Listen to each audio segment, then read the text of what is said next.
Hello नमस्कार, welcome to Inculcate Learning. Second class में आपका स्वागत है जी। DSSB PYT के PYQs हम कवर कर रहे हैं विद एक्सप्लेनेशन ऑब्वियसली। तो ये 2022 में जो लास्ट पेपर्स हुए थे उनके PYQs हैं। शिफ्ट 1 हम ऑलरेडी डिस्कस कर चुके थे, शिफ्ट 2 हमारी क्लास 2 में हम डिस्कस करने वाले हैं। This is presented by me Raveena. Videos informative लगे तो इनकलकेट लर्निंग को लाइक शेयर सब्सक्राइब जहाँ आप कर सकते हैं। एक चीज़ जो मैंने नोटिस की, जो मैं यूजुअली हर एग्जाम के टाइम पे नोटिस करती हूँ, कि जैसे मैंने EMRS की क्लासेस ली थी, उससे पहले मैंने RRB की क्लासेस ली थी, नेट वगैरह की तो मैं लेती ही रहती हूँ। बट ये वाली जो एग्ज़ाम जो है उसके नौकरी ओरिएंटेड जो हैं, इसमें आप लोग या जिनका नहीं हो पा रहा वो क्या गलती कर रहे हैं ना, कि जब नोटिफिकेशन आई है, प्रोबेबिलिटी है कि कुछ टाइम में पेपर होगा, तब तो आप पढ़ नहीं रहे हैं, ठीक है।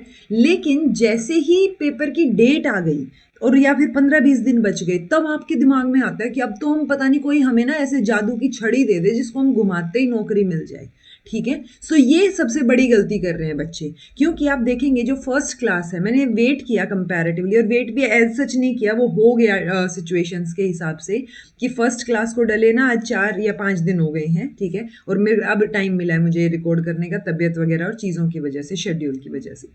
बट जो फर्स्ट क्लास है वो 1000 बच्चों ने भी नहीं देखी है अब तक, राइट। यानी 900 समथिंग, 4-5 दिन में 900 व्यूज़। तो मैं व्यूज़ की बात नहीं कर रही हूँ, मैं ये बात कर रही हूँ कि बच्चे कितना देख रहे हैं, ठीक है। लेकिन आप देखिएगा, जैसे जैसे एग्जाम की डेट आ जाएगी, फिर आपको ये होएगा कि ये जो 40-50 क्लासेस मैं करवा रही हूँ, ये भी आपको भारी लगने लग जाएंगी एकदम से, ठीक है। सो बेटर है जो बच्चे एटलीस्ट रेगुलर कर लें, जब जब मैं डालूँ तब तब कर लें। सो मैं उन, जो होता है ना 500 से 1000 या जो भी व्यूज़ आ रहे हैं, या 500 व्यूज़ आ रहे हैं, दैट मीन्स 200-250 बच्चे तो मिनिमम है जो रेगुलर है, राइट। सो वो 200-250 बच्चों के लिए ये क्लास डलेगी, ये मैं मान के ये क्लासेस डालूंगी अब, ओके। क्योंकि बाद में वही 200-250 बच्चे निकलेंगे, ठीक है, जो रेगुलरली रोज थोड़ा थोड़ा पढ़ रहे हैं। जिस तरीके से मैंने बताया था कि DSSB PRT की जो डिटेल्ड क्लासेस हैं ऑलरेडी जो ले रखी हैं वो देख लो, बीच बीच में अब मैं जो ये PYQs करवा रही हूँ ये देख लो, एटलीस्ट सुन लो, नोट्स मत बनाओ, ठीक है। तो वो चीज़ें जो बच्चा कर रहा होगा उसका एग्जाम फाइनली क्लियर हो जाएगा, नौकरी उसको मिलेगी। लेकिन जो बिल्कुल लास्ट मिनट पे आके जिनको लगता है कि मैं 10 दिन में 15 दिन में पता नहीं क्या ही उखाड़ दूं, वो चीज़ नहीं हो पाएगी जी, ठीक है। So it's better and congratulations to those guys जो रेगुलरली इन क्लासेस को देखेंगे और इनसे नोट्स बनाने की कोशिश करेंगे, या जो समझ नहीं आ रहा है वो समझने की कोशिश करेंगे, ठीक है जी। अगेन 100 क्वेश्चंस इसमें हमारे होने वाले हैं, ठीक है। मैं उम्मीद कर रही हूँ कि आप जो है पेन पेपर लेके बैठेंगे और इन 100 क्वेश्चंस को अटेम्प्ट करके देखेंगे, ओके। क्योंकि ये PYQs मतलब ऐसे बून है हमारे लिए, ठीक है। बहुत अच्छी चीज़ है ये, कि इन्हीं के अराउंड चीज़ें घूम फिर के आ सकती हैं। सो PYQs तो हमें छोड़ने ही नहीं, आप फिर मॉक टेस्ट की तरफ भागते हो और PYQs को ऐसे ही छोड़ देते हो, राइट। सो आपको पैसे दे के मॉक टेस्ट करने की बजाय आप ये PYQs करो ना, जो मैं फ्री में करवा रही हूँ, ओके। तो चलिए जी, पहला क्वेश्चन आपके सामने है। सो PYQs अगेन हम करेंगे। आई थिंक 30 एक स्लाइड हैं, उन्हीं में मैंने इनको कंपाइल किया है, और मैंने कंपाइल भी इस तरीके से किया है कि बाद में जो बच्चा PDF ले, जब क्लासेस कंप्लीट हो जाएं, सो उसको कम से कम स्लाइड्स में सारी चीज़ें अवेलेबल हो पाएं, okay. In early childhood bed time में ब्रिंग ऑन। अच्छा, एक और चीज़ कई बच्चों का था, मैम हिंदी मीडियम वालों के लिए थोड़ा सा ज़्यादा एक्सप्लेन कर दीजिएगा, मैं कोशिश करूंगी आगे से, ठीक है, कि मैं थोड़ा सा और बेटर एक्सप्लेन कर पाऊँ हिंदी में, ताकि आपको समझ आ जाए, भले ही मैंने इंग्लिश में लिख रखा हो, ओके। सो अर्ली चाइल्डहुड की बात हो रही है जी, ठीक है। बेड टाइम में bring on a form of anxiety, कौन से टाइप की एंजाइटी जो है वो बेड टाइम लेके आ सकता है, and the child may do all she or he can do to avoid it. So कई बार जो है बेड टाइम जब आप करते हो तो वो सेपरेशन एंजाइटी, यानी अलग होने वाली फील लेके आता है। तो इसलिए बच्चा जो है वो सोना ही नहीं चाहेगा या बेड टाइम पे जाना ही नहीं चाहेगा, वो सब कुछ करेगा जिसको वो अवॉइड कर सकता है, ओके। सो बेड टाइम जो है वो अर्ली चाइल्डहुड में कई बार हो जाता है कि आप बच्चे को अलग सुलाना चाह रहे हो या कोई भी चीज़, तो वो सेपरेशन एंजाइटी क्रिएट करता है बच्चों में, ठीक है। So bedtime often triggers separation anxiety, कि बच्चे जो है वो पेरेंट्स से अलग ना हो जाए कहीं, वो एक फियर या वो एक डिस्ट्रेस वाली चीज़, कि जो प्राइमरी केयर गिवर हैं, जो यूजुअली पेरेंट्स ही होते हैं, कि अब तक बच्चा आपके पास ही सो रहा था, यूजुअली इंडिया में तो फिर भी बहुत लंबे टाइम तक बच्चा पेरेंट्स के पास ही सोता है, तो वो जो डिस्ट्रेस और फियर, क्योंकि कंफर्ट देते हैं ना पेरेंट्स, राइट। सो आप बचपन में देखोगे कि छोटा बच्चा जब भी डर लग रहा है या कुछ हो रहा है वो आपको आके हगी कर रहा है, ठीक है। आजकल वो वाली चीज़ें भी चल रही है कि जो है मेट्रोपॉलिटन सिटीज़ में तो लोग मेड रखते हैं, मेजोरिटी ऑफ लोग। सो अब वो बच्चा डर रहा है, कुछ भी उसको हो रहा है, वो जाके मेड को बता रहा है, मेड को हगी कर रहा है, राइट। सो वो एक पेरेंट से ऑटोमेटिकली थोड़ा सा कट जो है वो धीरे धीरे हो रहा है, जो नहीं होना चाहिए। So it's like if you can give time to child then आप चाइल्ड प्लान करो, ना कि वो कि आप बस कोई और ही उसको पाल रहा है। ओके, तो थोड़ा टाइम या मतलब जितना टाइम आप मैक्सिमम दे पाए वो आपको देना चाहिए।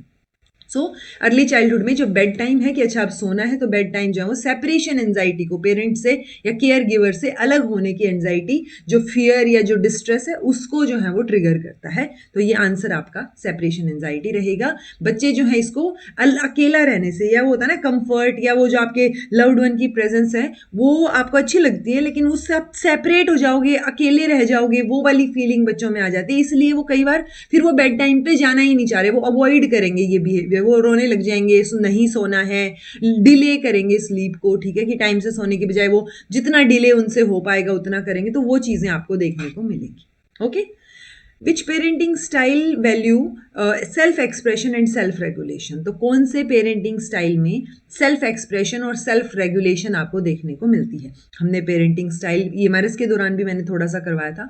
सो परमिसिव है, अथॉरिटेटिव है, अनइन्वॉल्व्ड है और अथॉरिटेरियन है, ठीक है। तो क्या आंसर रहेगा? देखो, अथॉरिटेरियन और अथॉरिटेटिव, हमने ये दोनों चीज़ें अच्छे से, हमें इतना तो याद है कि एक में बहुत ज़्यादा रेगुलेट पेरेंट कर रहे हैं और स्ट्रिक्ट पेरेंट्स हैं, और दूसरे में बैलेंस्ड हैं, जैसे हम डेमोक्रेसी में पढ़ते हैं। अनइन्वॉल्व में वो बहुत मिनिमम इन्वॉल्व है ही नहीं इन्वॉल्व, ठीक है। और परमिसिव एक है जिसमें सेल्फ रेगुलेशन भी है, सेल्फ एक्सप्रेशन भी है। तो वो चीज़ें सारी थोड़ी थोड़ी थोड़ी थोड़ी मतलब ऑटोनॉमी ज़्यादा दी जा रही है as comparison to strict control, ठीक है। सो परमिसिव पेरेंटिंग में और नर्चरिंग एंड रिस्पॉन्सिव आपको जनरली पेरेंट्स नजर आएंगे, बट वो बहुत मतलब होता है ना, बहुत कम बाउंड्रीज या लिमिट सेट होंगी, बट होंगी सेट।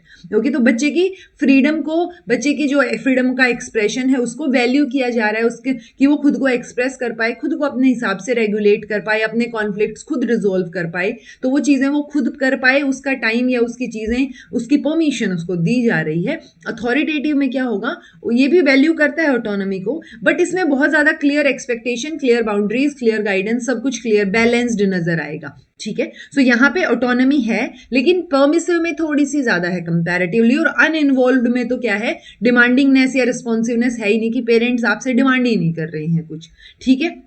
सो वो चीज़ है। अथॉरिटेरियन में क्या रहेगा, पेरेंट्स बहुत स्ट्रिक्ट हैं, ठीक है। तो वो एम्फेसाइज करता है कंट्रोल पे, ओबीडियंस पे, तो वो स्ट्रक्चर पे, चीज़ों पे, कि ये चीज़ ऐसे ऐसे प्रॉपर तरीके से होनी चाहिए, ओवर सेल्फ एक्सप्रेशन। तो सेल्फ एक्सप्रेशन, सेल्फ रेगुलेशन की बजाय आपको स्ट्रिक्ट रूल्स, स्ट्रिक्ट चीज़ें, स्ट्रिक्ट बाउंड्रीज दी हुई हैं जो आपको फॉलो करनी है। ओके जी। सो कौन सा पेरेंटिंग स्टाइल जो है वो सेल्फ एक्सप्रेशन को वैल्यू कर रहा है कंपैरेटिवली, वो परमिसिव है।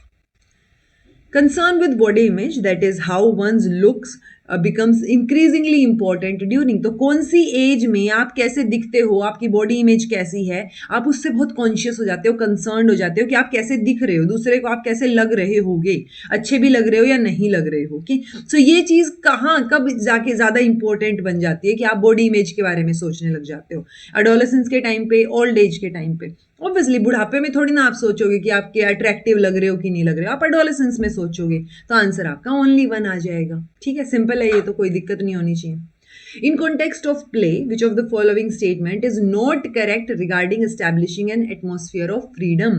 So आप एक एटमोसफियर क्रिएट कर रहे हो फ्रीडम का, बच्चों को फ्रीडम मिल रही है, तो प्ले के कॉन्टेक्स्ट में कौन सी चीज, फ्रीडम जो आप एटमोसफियर क्रिएट करने की कोशिश कर रहे हो, उससे वो चीज सही नहीं है उसके कंपैरेटिवली या उसके कॉन्टेक्स्ट में। Okay, don't tell the children that what to do and what not to do. ये बात तो सही है, आप उनको मत बताओ क्या करना है क्या नहीं करना है, ये तो सही, तभी तो वो फ्रीडम मिल रही है ना, वो एटमोसफियर आपने क्रिएट किया है। फ्री टाइम में child should set free to do whatever he और शी वॉन्ट्स टू डू। तो ये बात भी सही लग रही है कि आपने फ्री टाइम में वो बिल्कुल ही फ्री है, आप कोई इंटरफेयर नहीं कर रहे हो, आपने एक फ्रीडम का एटमोसफियर सेट कर दिया है।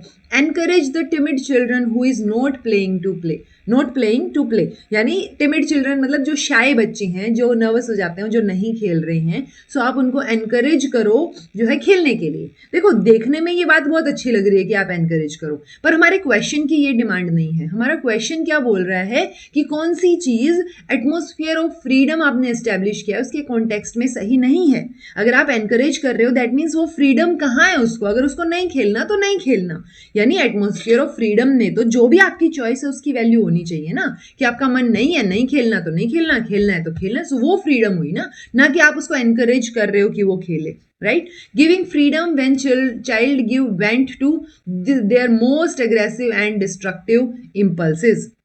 तो उस टाइम पे भी फ्रीडम देना कि कई बार बच्चा बहुत अग्रेसिव हो जाए या डिस्ट्रक्टिव हो, होता है ना, वेंट आउट कर देता है जो भी उसके इमोशंस होते हैं, तो वो बाहर निकल जाते हैं, सो वो भी फ्रीडम है। तो बच्चा जो कर रहा है उसकी फ्रीडम है, बट यहाँ पे जब आप एनकरेज कर रहे हो वो चीज़ फ्रीडम में नहीं आएगी जी। सो आंसर आपका जो थर्ड आंसर है वो गलत हो जाएगा, यानी नोट करेक्ट आपसे पूछा है तो आंसर इज थर्ड। ओके, आप एनकरेज कर रहे हो दैट मीन्स आप उसमें इंटरफेयर तो कर ही रहे हो ना, सॉर्ट ऑफ। सो बात बहुत अच्छी है कि आपको एनकरेज करना चाहिए, जो बच्चा नहीं खेल रहा उसको भी खेलने के लिए एनकरेज करो, जो नहीं पढ़ पा रहा उसको पढ़ने के लिए एनकरेज करो।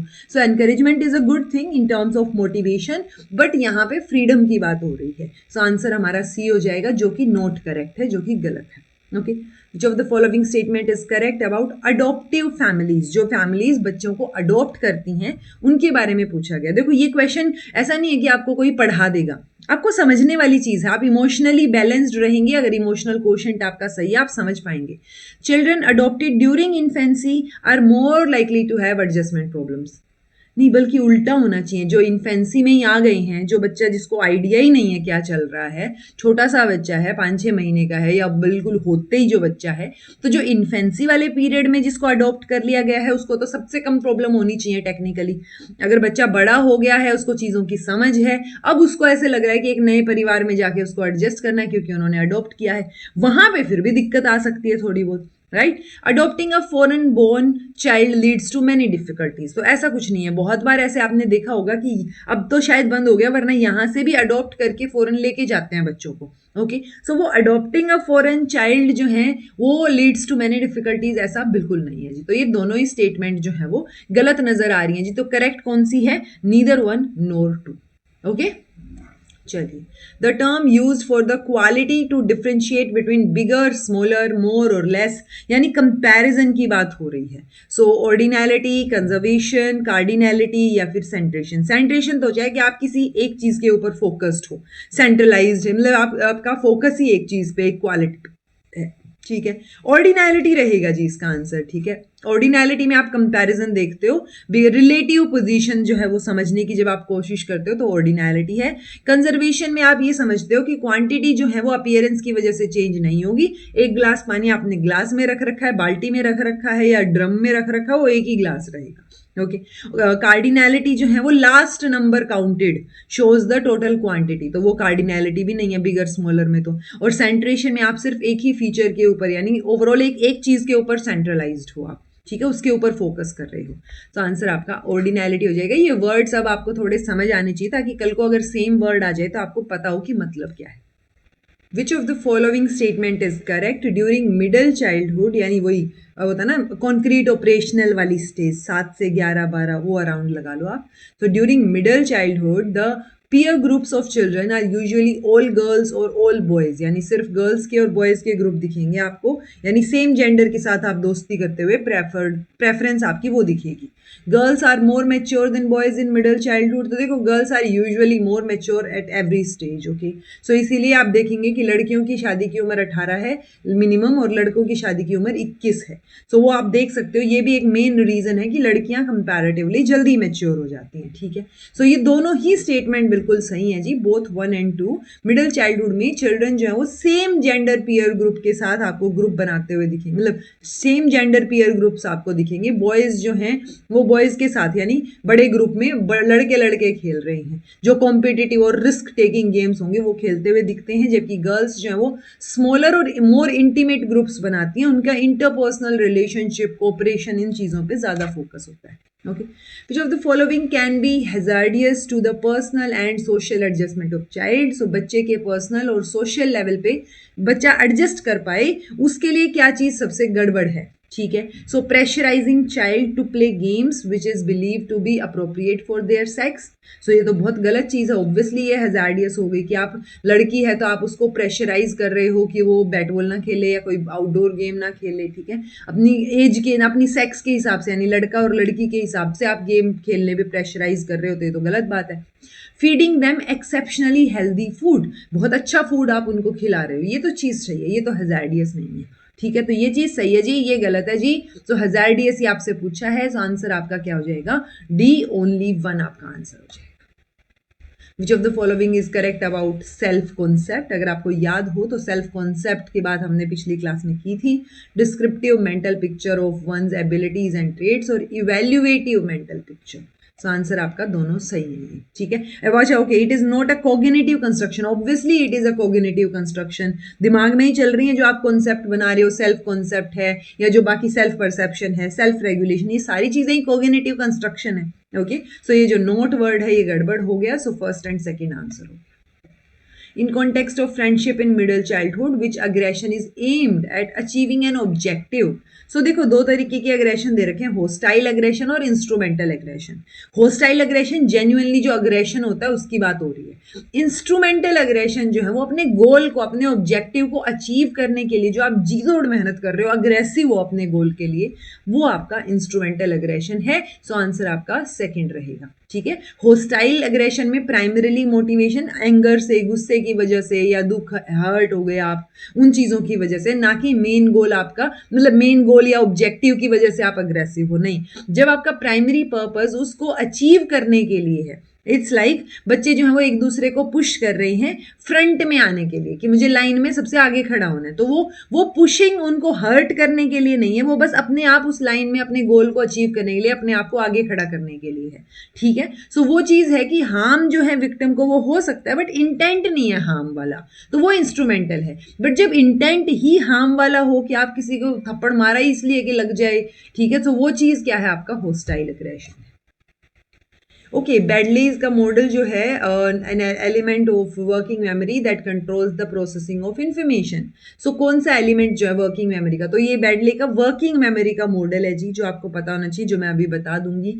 बट आप देख पा रहे होगे कि मेडुला और आपका ये सेरेबेलम और स्पाइनल कॉर्ड, ये सारे आपके बॉडी पार्ट्स की बात हो रही है. वर्किंग मॉडल में सेंट्रल एग्जीक्यूटिव जो है उस एलिमेंट को इन्होंने क्या बोला है कि वो प्रोसेस को, इंफॉर्मेशन को प्रोसेस करेगा. ये मॉडल है जी. ठीक है, तो सेंसरी मेमोरी आप थोड़ा अटेंशन दोगे तो वो शॉर्ट टर्म मेमोरी में चला जाएगा.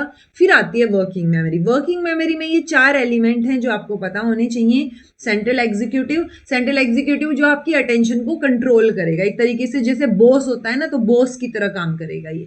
फोनोलॉजिकल लूप जो आपकी ऑडिटरी फोनीम्स हम वो पढ़ते हैं ना, ए आ बी बे बा करके जो हम पढ़ते हैं, हमने तो नहीं पढ़े बट अभी वाले बच्चों को पढ़ाए जा रहे हैं बिल्कुल बचपन से ही. सो जो फोनोलॉजिकल लूप है वो ऑडिटरी इंफॉर्मेशन से रिलेटेड है जो आपने सुनी है.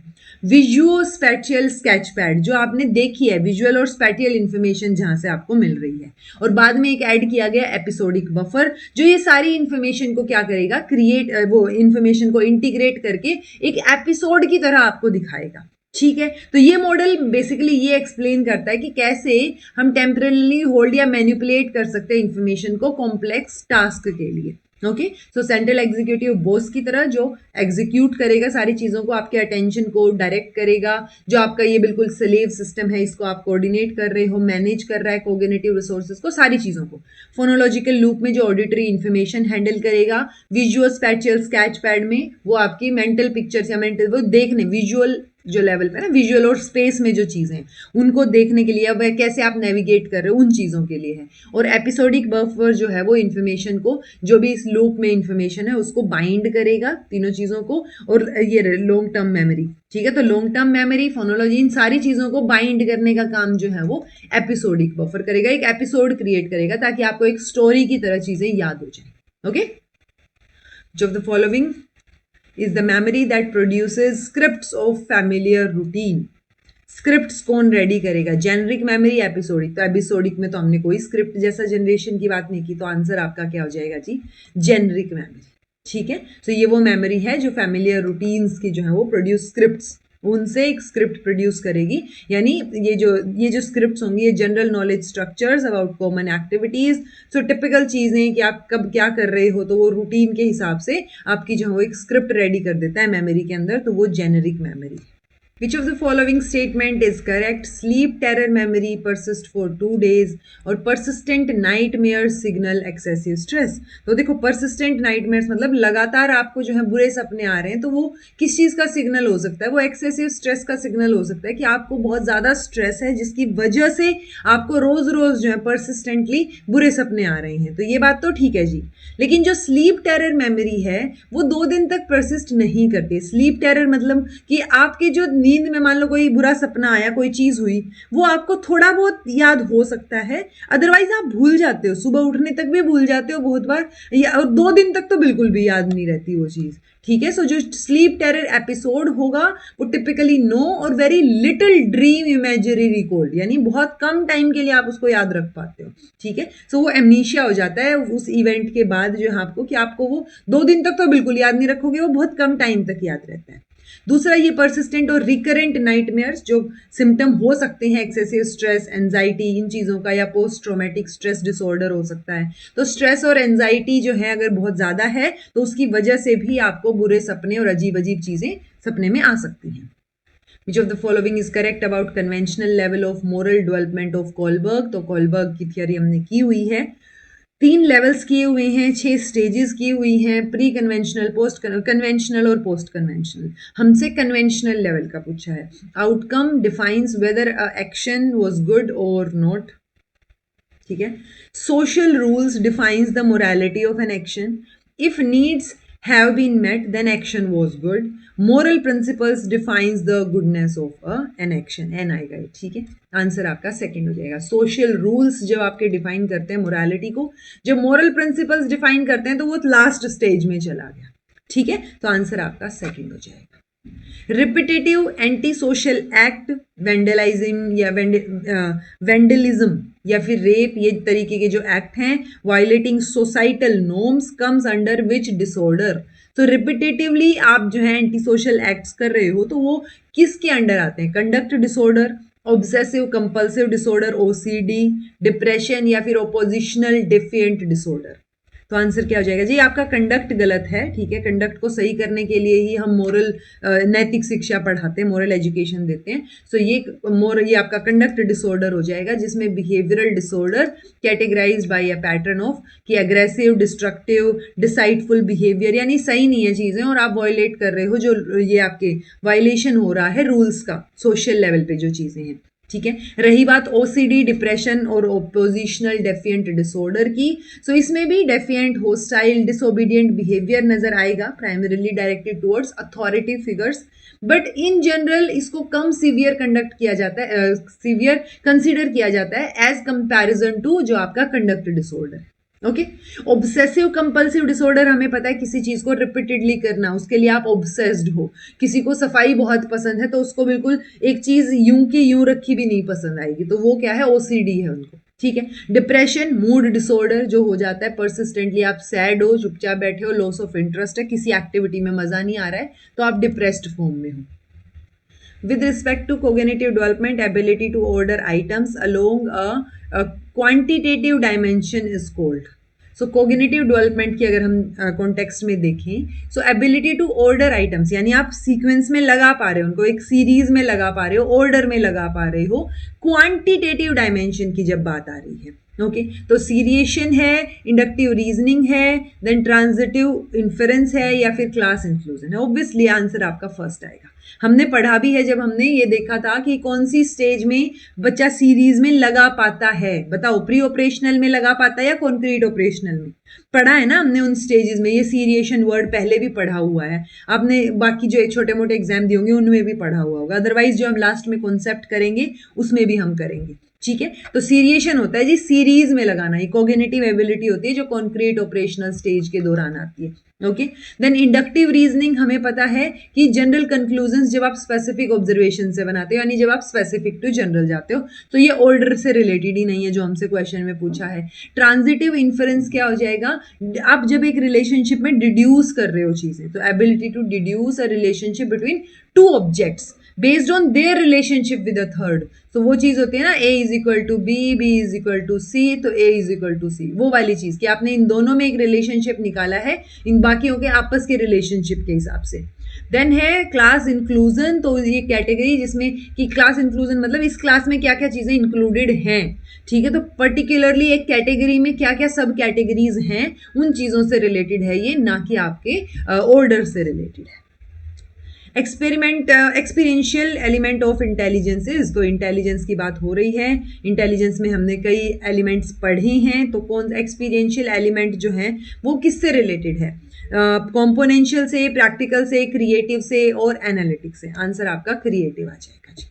Okay, guns for boys, dolls for girls represent what kind of stereotype, तो लड़कियों के लिए डॉल्स, लड़कों के लिए बंदूकें, ये किस तरीके का स्टीरियोटाइप है, racial stereotype, gender stereotype, grouping of individual या कल्चरल स्टीरियोटाइप। भाई ये जेंडर स्टीरियोटाइप हुआ ना, आपने लड़के लड़की जेंडर के हिसाब से आपने स्टीरियोटाइप कर दी चीजें कि लड़कियां हैं तो डोल से ही खेलेंगी और लड़के हैं तो बंदूक से ही। आप देखेंगे कई बार कि आप अगर किसी को शॉप पे भी वो लेने जाते हो ना टॉय भी, तो वो इंसान पूछता है कि अच्छा ठीक है कितने साल का बच्चा है, आपने बता दिया, उसके बाद वो ये भी पूछता है कि लड़का है कि लड़की है।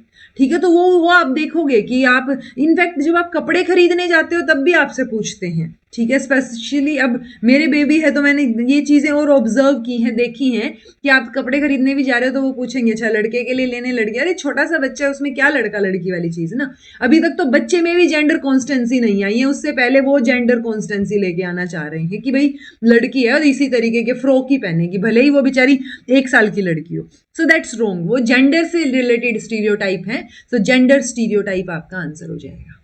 Which of the following comes under cognitive advancement during early childhood? So early childhood में कौन सी कैरेक्टरिस्टिक आपको देखने को मिलती हैं?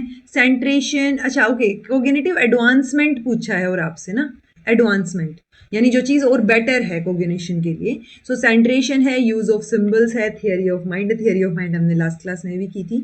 सो सिंबल्स का यूज और थियरी ऑफ माइंड ये कॉग्निटिव एडवांसमेंट में गिने जाएंगे जी, ना कि सेंट्रेशन। सेंट्रेशन में हमने अभी अभी पढ़ा था कि एक ही चीज के ऊपर फोकस होना, यानी आप कई चीजों के ऊपर साथ में फोकस नहीं बना पा रहे हो, तो ये एक कॉग्निटिव लिमिटेशन हो गई, ना कि एडवांसमेंट। ओके, सो यानी फोकसिंग ऑन, जैसे ये ना focusing only on the height of a liquid in a container, आप उसकी विड्थ को कंपेयर ही नहीं करना चाह रहे हो, आप सिर्फ हाइट देख के कि अच्छा ठीक है ये बहुत पतला सा लंबा ग्लास है और एक छोटा बहुत ब्रॉड ग्लास है, तो सेम अगर अमाउंट की चीजें हमने डाल दी तो बच्चा बोलेगा इस लंबे वाले में ज्यादा है। ओके, सो वो सेंट्रेशन है कि आप एक ही चीज के ऊपर, एक ही फीचर के ऊपर फोकस कर रहे हो, सो वो चीज कॉग्निटिव एडवांसमेंट में नहीं, वो कॉग्निटिव लिमिटेशन में आ जाएगी।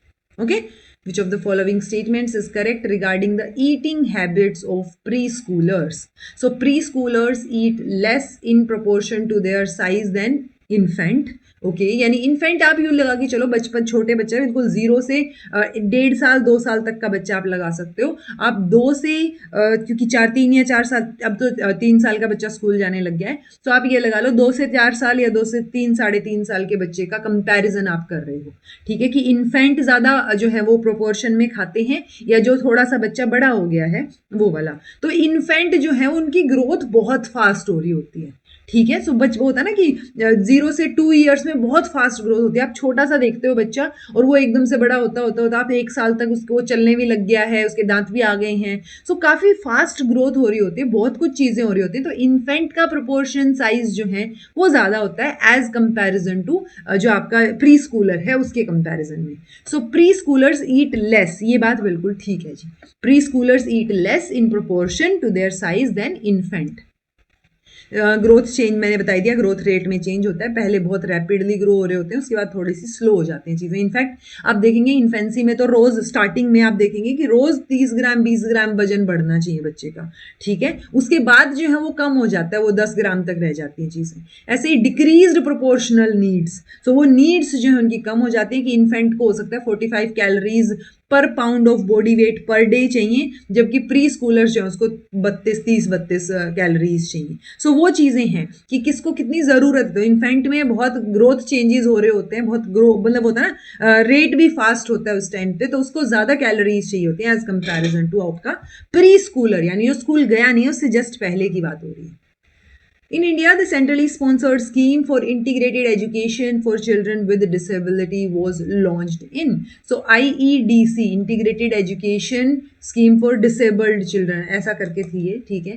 तो ये कब लॉन्च हुई थी? ये 1974 में लॉन्च हुई थी, ठीक है। सो इंटीग्रेटेड एजुकेशन की बात हो रही थी यहाँ पे डिसेबल्ड बच्चों के लिए, ताकि वो नॉन डिसेबल्ड पीयर के साथ ही आगे बढ़ पाएं, ठीक है। सो इंटीग्रेटेड और इंक्लूजन में आपको फर्क होना चाहिए पता। इंटीग्रेटेड एजुकेशन की बात अगर हम कर रहे हैं, सो मैं चीज़ों को इंटीग्रेट कर रही हूँ, लेकिन बच्चा जो है वो सेम माहौल में आके एडजस्ट करेगा। लेकिन अगर मैं इंक्लूजन की बात कर रही हूँ, सो इंक्लूजन में बच्चे को इंक्लूड किया जाएगा और जो सिस्टम है वो उसमें बदलाव लाए जाएंगे। यानी अगर बच्चा एडजस्ट नहीं कर पा रहा है तो बच्चे की गलती है, इंटीग्रेटेड सिस्टम की नहीं है। लेकिन अगर सिस्टम की गलती है, बच्चे की कोई गलती नहीं है, बच्चे को एडजस्ट करो जैसे भी, मतलब इट्स लाइक आप सिस्टम को बदलो बच्चे के हिसाब से, वो इंक्लूजन की बात हो रही है। तो इंक्लूजन एक ब्रॉड कॉन्सेप्ट हो गया जो इंटीग्रेटेड के बाद आता है। Which of the following is essential for successful inclusion at the preschool level? तो preschool level के लिए अगर आप successful inclusion की बात कर रहे हो तो क्या चीज़ essential है? करिकुलम, सबसे पहले तो करिकुलम ही फ्लेक्सिबल और एक्सेसिबल होना चाहिए। Physical environment of the centre, आप इंक्लूजन की बात कर रहे हो तो ऑब्वियसली आपका एनवायरनमेंट बैरियर फ्री होना चाहिए। Okay, personnel involved in pre school programmes should have extensive training on inclusive education, उनको भी ट्रेनिंग मिली होनी चाहिए। बिल्कुल सही बात है, तीनों ही बहुत सही बात है। तो ठीक है, बच्चे को चेंज करने की बात नहीं हो रही है, सिस्टम बदलने की बात कर रहे हैं हम, तो आंसर आपका 1 2 3 हो जाएगा। Co-curricular activities include all the given activities except, सो को करिकुलर में टीचिंग के अलावा सारी एक्टिविटीज आ जाती है। करिकुलर में टीचिंग आ जाती है, ठीक है, एकेडमिक आ जाती है एक तरीके से। सो ये डिबेट, डांस, एग्जीबिशन, ये सारे को करिकुलर में आ जाएंगे। टीचिंग तो हम एकेडमिक्स में, करिकुलर में मान के चलते हैं। Information and communication technologies comprise which of the following components. So ICT में क्या क्या कंपोनेंट्स आते हैं? सो देखो आई, सी और टी है। सो ये इंफॉर्मेशन, आईटी भी आएगा आपका, इंफॉर्मेशन टेक्नोलॉजी, आपका कम्युनिकेशन टेक्नोलॉजी भी आएगा, और आपका इंफॉर्मेशन एंड कम्युनिकेशन इंफ्रास्ट्रक्चर भी आएगा। तो ये आंसर भी आपका ये तीनों हो गए जी। Okay, which of the following suggestive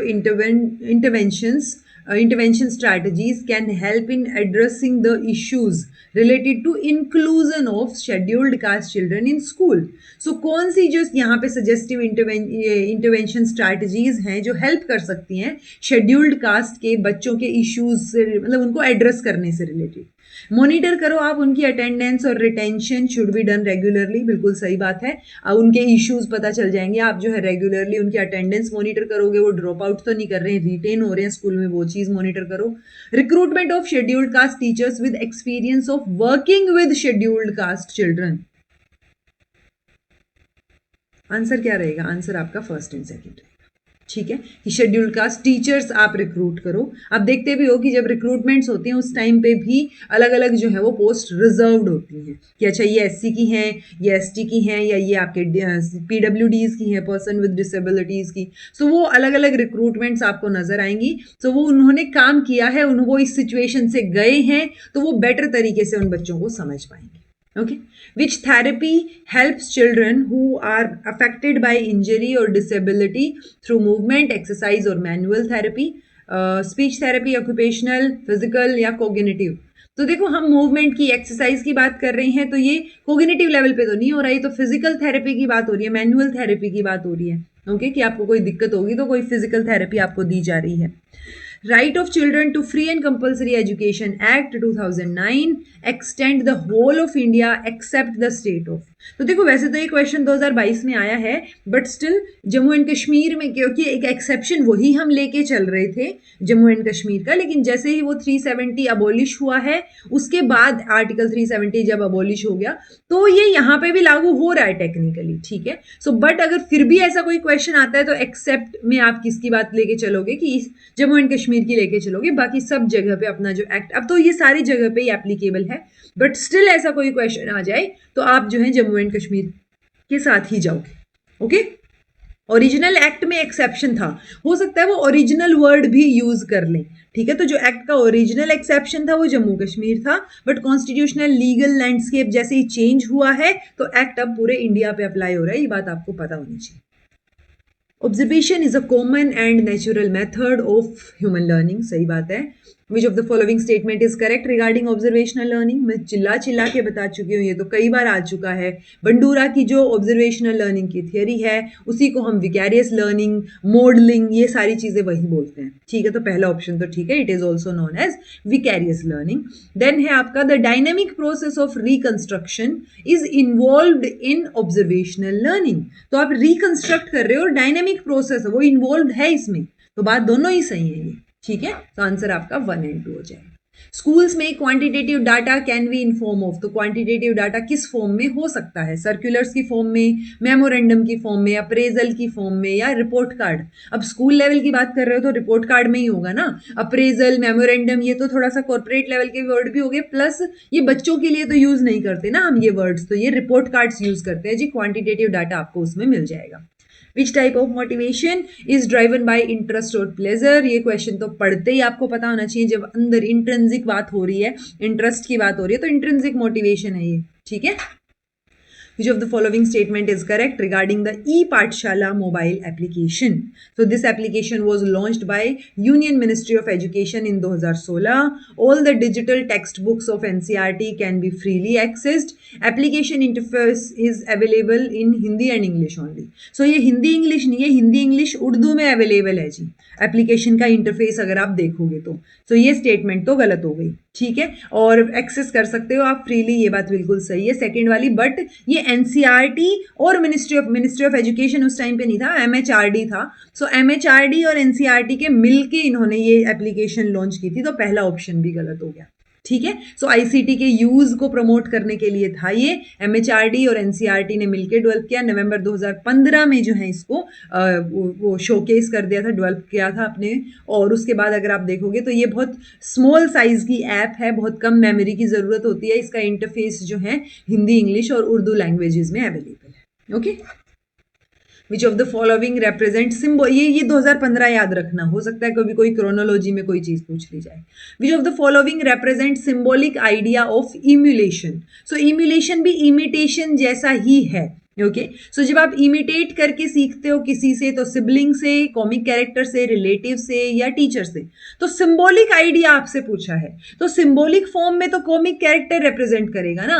जो आपके सिबलिंग हैं, जो आपके रिलेटिव्स हैं, जो आपके टीचर्स हैं, वो तो एक लाइव चलते फिरते मॉडल की तरह काम कर रहे हैं, उनसे अगर आपने कुछ सीखना है तो सिंबॉलिक आइडिया की जब आप बात करते हो तो कॉमिक कैरेक्टर जो है वो आंसर हो जाएगा, ठीक है। जो अदर एग्जाम्पल्स हैं वो लाइव मॉडल की तरह काम करेंगे, बल्कि ये आपका कॉमिक कैरेक्टर्स जो है वो फिक्शनल कैरेक्टर्स हैं, जो एक सिंबॉलिक आइडिया की तरह रिप्रेजेंट किए जाएंगे, जिसमें आप इम्यूलेट या इमिटेट लोग कर सकते हैं उनको देख के, okay.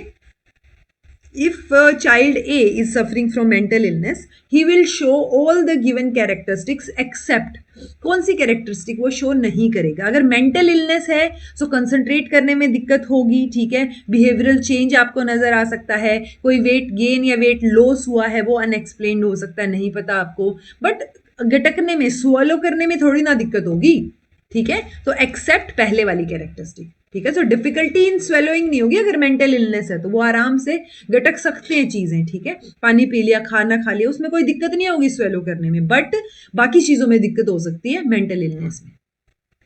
Prohibition of child marriage act 2006 prohibits child marriage. Under this act the legal age of marriage for girls, तो गर्ल्स के लिए है जी 18 साल और बॉयज के लिए है 21 साल, okay. Which of the following statements is correct regarding the physical conditions of the classroom? तो physical conditions की बात हो रही है, environment की basically. Students can be involved in regular cleaning of the classroom. Involve तो किया जा सकता है, okay. Lack of ventilation in the classroom affects the concentration of student, अगर क्लास में वेंटिलेशन नहीं होगा, एग्जॉशन बना रहेगा, उस वजह से बच्चों की कंसंट्रेशन जो है वो डाउन जाएगी, उसको अफेक्ट करेगा फॉर श्योर। सो ये दोनों स्टेटमेंट्स बिल्कुल सही है जी। अरे इसका आंसर, चलो इसका आंसर आ जाएगा, पर इसका आंसर बोथ 1 and 2 ही रहेगा, okay. When teacher dash if so it would be better to have the students sit in a semi circle, यानी अगर वो पोएम पढ़ रहा है और एक्सपेरिमेंट करके दिखा रहा है तो दोनों में से या दोनों में किस में सेमी सर्कल में अगर आप वो बच्चों को बिठाएगा तो बेटर रहेगा। सो अगर वो देखो एक्सपेरिमेंट में तो फॉर श्योर होता है, यानी आप डेमोन्स्ट्रेट कर रहे हो तो आप बीच में रहोगे, यहाँ पे बच्चों से आई कांटेक्ट भी बना रहेगा। सेमी सर्कल में आप पोएम रिसाइट करते टाइम भी बिठा सकते हो, ठीक है, तो ताकि सारे बच्चों की आपके ऊपर नजर रहे कि किस तरीके से आप बोल रहे हो। सो ये भी दोनों स्टेटमेंट्स ठीक है जी, ठीक है, तो दोनों ये देखो ये आ गया बोथ 1 and 2 दोनों का answer. Which of the following is included in the local authority to exercise administrative control over schools? So कौन सा इनमें लोकल अथॉरिटी में इंक्लूडेड माना जाएगा? जिला परिषद और म्यूनिसिपल काउंसिल। म्यूनिसिपल काउंसिल या म्यूनिसिपैलिटीज ये किसके अंदर आ जाती हैं जी? ये अर्बन लेवल पे आ जाती हैं, और जिला परिषद जो है वो हाईएस्ट बॉडी रहती है जब रूरल लेवल की बात हो रही है, ठीक है। तो ये दोनों ही स्टेटमेंट ठीक है, लोकल अथॉरिटी का काम करेंगी दोनों, ओके। जिला परिषद लोकल बॉडी है रूरल एरिया में, डिस्ट्रिक्ट लेवल पे वो भी अपर मोस्ट टायर माना जाएगा ये पंचायती राज सिस्टम का, और म्यूनिसिपैलिटी म्यूनिसिपल कॉर्पोरेशन या म्यूनिसिपैलिटीज ये एक लोकल बॉडी रहेगी अर्बन एरिया के केस में। Which of the following statements is correct regarding the duties of government towards a country? So duties की government की duties की बात हो रही है, security of country's border, okay, ensuring good health facilities, ठीक है जी, दोनों ही ड्यूटी तो है गवर्नमेंट की, ठीक है। अच्छा तीसरा ऑप्शन भी था, sorry, assistance to be affected people after a natural disaster. हाँ, तो कोई भी डिजास्टर नेचुरल डिजास्टर जब होता है तो असिस्टेंस तो देते ही हैं सरकार वाले। सो ये तीनों चीजें जो है बिल्कुल ठीक है, okay. Vernacular press act in British India was passed in. So vernacular हमने शायद लास्ट क्लास में भी ये डिस्कस किया था किसी और क्वेश्चन में। सो ऐसे ही अलग अलग क्वेश्चन में आई हुई कोई इकट्ठी आई हुई चीज अलग से पूछ ली जाएगी। सो वर्नेकुलर प्रेस एक्ट जो है वो कब आया था जी? 1878 में आया था, ओके। वर्नेकुलर प्रेस मतलब जो लोकल लैंग्वेज में जो प्रेस काम कर रही थी उस टाइम पे, तो उससे उसके अगेंस्ट था ये थोड़ा सा, तो उनकी कि वो कैसे कर सकते हैं, क्या चीज छाप सकते हैं, उन चीजों से रिलेटेड था। Begum Hazrat Mahal led the revolt of 1857। May be ये क्वेश्चन इसलिए भी पूछा गया हो यहाँ पे क्योंकि जो आपका NIOS का मटेरियल है उसमें उन्होंने ये 1857 वाला जो रिवोल्ट था उसका एक फ्लो चार्ट बना के एग्जाम्पल दे रखा है, ओके। सो मे बी उस वजह से भी पूछा गया हो। आंसर आपका अवध आ जाएगा जी, ठीक है। Which of the following is an open ended item in mathematics? तो मैथमेटिक्स में ओपन एंडेड कौन सा रहेगा? कैलकुलेट अगर करना है, फाइंड करना है तो ये क्लोज एंडेड है कि इनमें एक ही सिंगल आंसर आपको मिलेगा। बट आप एक रेक्टेंगल ड्रॉ कर रहे हो विद पेरीमीटर 20, सो 20 पेरीमीटर के साथ आप, क्योंकि आई थिंक पेरीमीटर वही होता है, ये रेक्टेंगल है, अगर ये रेक्टेंगल है सो रेक्टेंगल की सारी साइड्स को मिला देना पेरीमीटर होता है, सारों को जोड़ देना कि मान लो ये है, ये मान लो 10 है, या मान लो ये मैंने कर लिया ये 8 है, ठीक है, ये 4 है, ये 4 है, ये 4 है, तो ये भी पेरीमीटर है। मैं 20 पेरीमीटर के साथ किसी भी तरीके से ओपन एंडेड तरीके से अपना रेक्टेंगल बना सकती हूँ, तो आंसर आपका सी हो जाएगा जी। Some standard languages are highly related to the process of standardization. So इनमें से कौन सी चीज़ जो है वो स्टैंडर्डाइजेशन के प्रोसेस से रिलेटेड है? लैंग्वेज स्टैंडर्डाइजेशन के प्रोसेस से, ठीक है। तो सोशल एक्सप्लॉयटेशन, सोशल अवेकनिंग। तो सोशल एक्सप्लॉयटेशन जब होता है ना तो वो एक तरीके से पावर शो कर रहा है, ठीक है। सो वो एक रीजन बन जाता है लैंग्वेज किस तरीके की होगी, ओके। तो सोशल एक्सप्लॉयटेशन जो वो रिलेटेड है प्रोसेस ऑफ लैंग्वेज स्टैंडर्डाइजेशन से। Selection of a standard language, वो यूजुअली लिंक्ड देखा गया है कि एग्जिस्टिंग पावर स्ट्रक्चर क्या है, तो उस तरीके से वही डायलेक्ट डोमिनेंट होता है और धीरे धीरे करके वो लैंग्वेज बन जाती है, ठीक है। सोशल अवेकनिंग इसके रिस्पॉन्स में देखने को मिलता है क्योंकि सोशल लेवल पे एक्सप्लॉयटेशन हो रहा है, शोषण हो रहा है, तभी अवेकनिंग आपको नजर आएगी, जागरूकता नजर आएगी, ओके। सो ए आंसर जो है वो इसका रहेगा जी। Which of the following statements is correct? Data is information collected in a systematic manner with the aim of reaching certain related conclusions. और डाटा हैंडलिंग जो है वो सिंपली अर्थमेटिक होता है। तो सिंपली अर्थमेटिक तो नहीं होता, आप एनालाइज भी करते हो, बाकी चीज़ें भी करते हो। तो डाटा हैंडलिंग का मतलब सिर्फ मैथमेटिक्स तक, अर्थमेटिक तक रिलेटेड नहीं होता कि सिर्फ नंबरिंग से रिलेटेड हो, ओके। सो फर्स्ट ठीक है जी, सेकेंड गलत है। डाटा हैंडलिंग में more than it is more than just arithmetic, okay. तो कॉम्प्रीहेंसिव प्रोसेस है जिसमें कलेक्शन, रिप्रेजेंटेशन, एनालिसिस, इंटरप्रेट सब कुछ आ जाता है, ओके, ना कि सिर्फ arithmetic.